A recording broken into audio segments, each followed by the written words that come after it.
मंडळ मुलीचा बाप मुलीला दिवाळीला जर न्यायला आला तर नवरदेवाकडची माणसं त्याला चहा देत नव्हती, पाणी पित नव्हतं. तो मुलीला भेटायचा तर त्याच्या डोळ्यातल्या पाण्याच्या धारानं 2 रुपयाची नोट ओली व्हायची आणि मुलीला द्यायचा. आज आम्ही कोटी रुपयाचे बंगले बांधलेत आणि आमच्या बापाचा चहा तुम्ही बंद केलाय तरी आम्ही तक्रार करीना.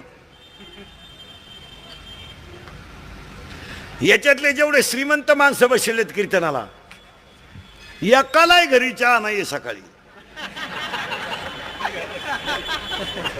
लबाड बोलायचं नाही. हे चहा घरी पिते नाही, लय दरिद्री. श्रीमंत माणसं लय हलकट, हे फक्त कडक कपड्यानं झाकून जातात, नाही तर लय भंगार. हे फक्त मोठ्याच बनवून झाकून जात, नाही ते घरी चहा नाही पिती. हे सकाळीच हॉटेल पुढं आणि चहा काय मोठ्याचा पेतात की गरीबाचा सुताराचा